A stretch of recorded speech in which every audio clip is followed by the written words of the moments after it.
नमस्कार। कैर सिंह जी बताते हैं, बाबा जी को बड़े आग्रह से मैंने अपने घर प्रसाद पाने के लिए बुलाया। बाबा जी कल आने को राजी भी हो गए। मैंने घर आकर व्यवस्था की। महाराज जी और उनके साथ के पंडित के लिए पूरी सब्जी और तथा अन्य साथ आने वाले संभावित भक्तों के लिए फल व मिठाई। दूसरे दिन बाबा जी आ भी गए। सदा की भांति 7-8 भक्तों को साथ में लिए 2 थालों के लायक यानी कि 2 व्यक्तियों हेतु आटा गूंदा था और उसी अनुपात में सब्जी भी बनी थी। मेरी पत्नी जी एक छोटी सी कढ़ाई में, जिसमें एक बार में केवल एक ही पूड़ी उतारी जा सकती थी, एक एक कर पूड़ी उतारने को तत्पर हुई। नई मुरादाबादी कलई के सेट में से एक थाली, कटोरियाँ और गिलास निकालकर महाराज जी के लिए प्रसाद सजाकर मैं उनके सामने ले आया। उसमें एक ही ताज़ी पूड़ी थी। महाराज जी धीरे धीरे उसे पाने लगे। उसमें से महाराज जी के लिए मैं दूसरी पूड़ी लाने के लिए लपका और महाराज जी मेरे अहंकार को बढ़ाने के लिए बोले, देखो कैसे दौड़ रहा है मेरे लिए पूरी लाने।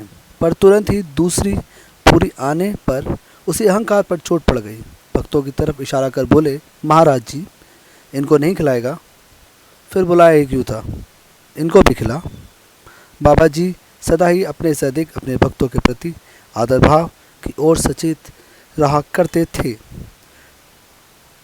अरे बाप रे, कहाँ से खिलाऊंगा इन्हें? आटा सब्जी तो सिर्फ 2 ही के लिए तैयार है।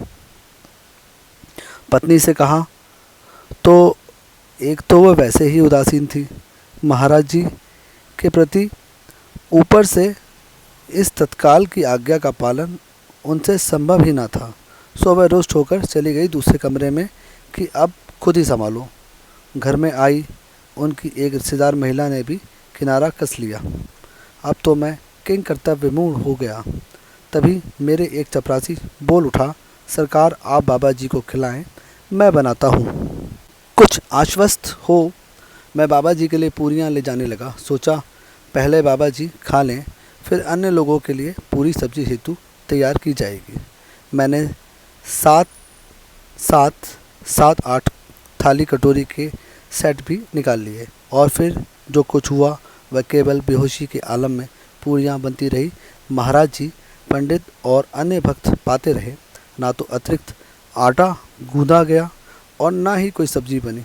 सभी तृप्त हो गए उसी तैयार मात्रा के आटा व सब्जी में। फिर मिठाई व रसगुल्ले बटे, सबने पाए। और जब बाबा जी चले गए तो उसी पूरी सब्जी में चपरासी भी तुष्ट हुआ और ड्राइवर भी। रसगुल्ले का पात्र भी भरा ही मिला। बाकी परिवार और मैंने रोज़ की तरह अपनी खिचड़ी की जगह पूरी सब्जी ही पाई। 2 की जगह 16 व्यक्ति उसी आटे व सब्जी में तृप्त हो गए। अपना कौतुक कर महाराज जी चल दिए अपने चरणाश्रित की लाज बचाकर। राम राम।